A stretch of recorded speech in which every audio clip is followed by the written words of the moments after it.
모 중학교의 내신 수학 시험장. 시험시간 50분 20문제가 출제되었는데 중간에 엎드려 자는 친구가 있습니다. 그런데 또 100점. 중학교 때는 이런 폰노이만 같은 친구들이 제법 있습니다. 과연 고등학교에서도 비슷한 폼을 유지할 수 있을까요?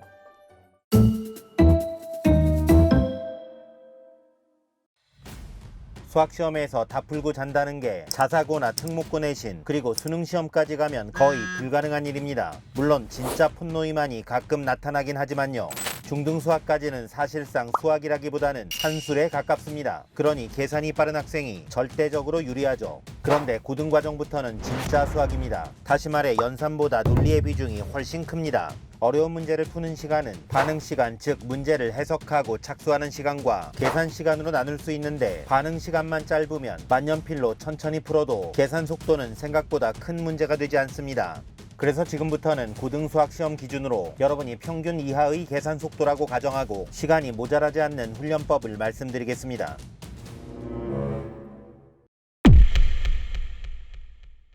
평균 이하의 계산 속도를 가진 사람들이 계산 훈련을 한다고 속도가 갑자기 빨라지진 않습니다. 개인적으로 계산 속도가 평균 이하였고 이 때문에 학창시절에 고생을 했었지만 학생을 가르치는 지금 Q&A를 해주면 학생들은 저보고 계산 속도가 엄청나다고 감탄해줍니다. 사실 다 오픈하진 않았는데 선생이라서 웬만한 것들은 거의 다 일반화를 해놓아서 그렇습니다. 몇 문제 보겠습니다.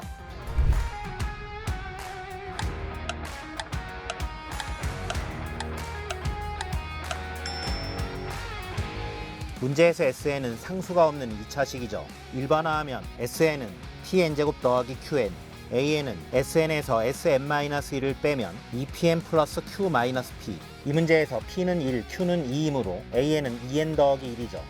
A10 더하기 A20은 N에 10, 20을 집어넣으면 21 더하기 41, 62가 되겠습니다. 학원 다니면 많이 해주는 내용이죠. 한 문제 더 보겠습니다.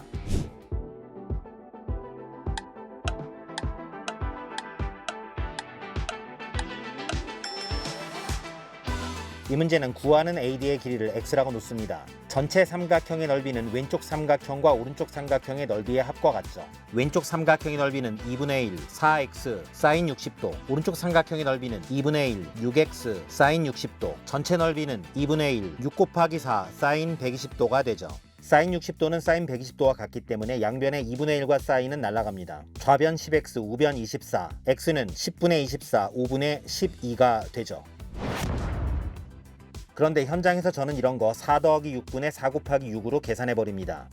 진짜 별거 아니니까 여러분들도 가계 이등분선을 일반화해 놓으면 남들이 볼 때 계산 천재로 보일 수 있습니다. AB는 A, AC의 길이는 B라고 하고요. 가계 이등분선의 길이를 X라고 한다면 우선 전체 각이 120도일 때 AD의 길이는 A 플러스 B분의 A 곱하기 B, 전체 각이 90도라서 45도 두 개로 쪼개질 때 AD의 길이는 A 플러스 B분의 루트의 A 곱하기 B, 전체 각이 60도일 때 30도 두 개로 쪼개지면 AD의 길이는 A 플러스 B분의 루트 3AB가 됩니다. 딱히 이 세 각 말고 쪼갤 수 있는 각이 없죠. 왼쪽 넓이 더하기 오른쪽 넓이는 전체 넓이와 같다를 이용하면 누구나 쉽게 일반화할 수 있습니다. 뭐 대단한 것 같지만 일반화는 누구나 할 수 있는 겁니다. 선생이니까 가능하다고 생각하지 마시고 모든 문제를 풀고 나서 일반화를 생각해 보세요. 또한 별거 아니지만 소수와 분수 무엇이 연산에 편리한가요? 개인적으로 덧셈 뺄셈은 소수가 빠르고 곱셈 나눗셈은 분수가 빠릅니다. 이런 것조차 일반화입니다. 일반화를 해본 유형은 속도가 다릅니다. 문제도 오래 기억나고 변형된 문제도 잘 풀리죠.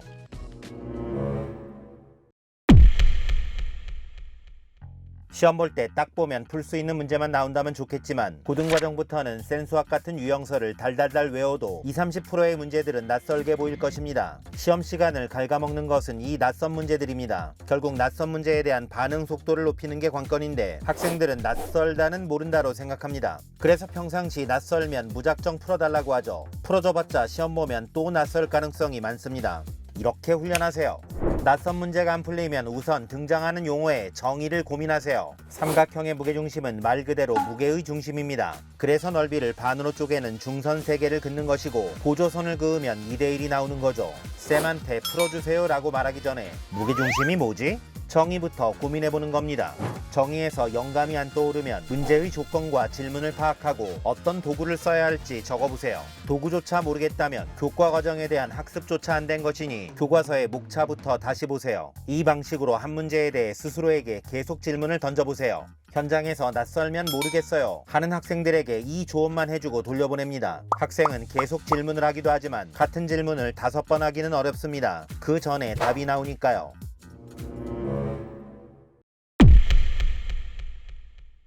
평상시 답만 맞으면 문제를 풀었다고 생각하는 게 제일 위험합니다. 시간이 많이 걸리는 학생들은 평상시 답만 달랑내거나 풀이가 있더라도 지저분한 경우가 많습니다. 평소에 내 풀이가 진짜 깔끔하고 간지나는지 진지하게 고민해봐야 합니다.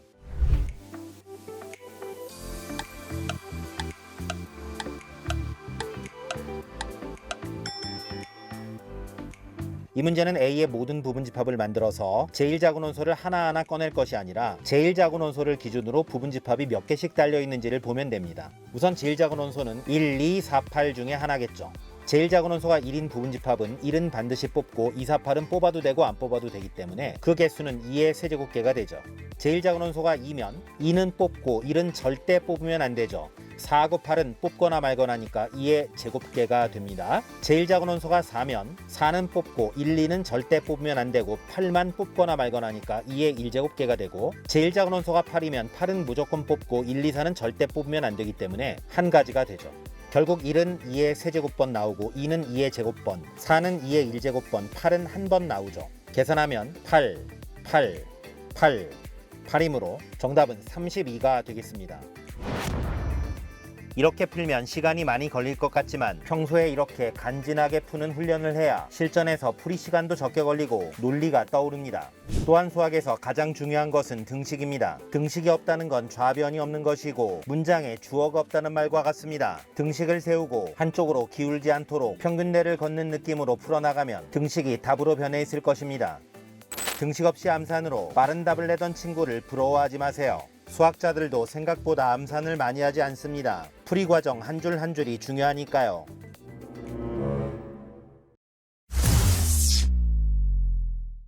오늘은 시간이 부족하지 않는 방법에 대해 알려드렸습니다. 계산 속도가 느려도 훈련이 정확하면 반응 속도로 커버할 수 있는 점 다시 한번 강조합니다. 지금까지 패티였습니다.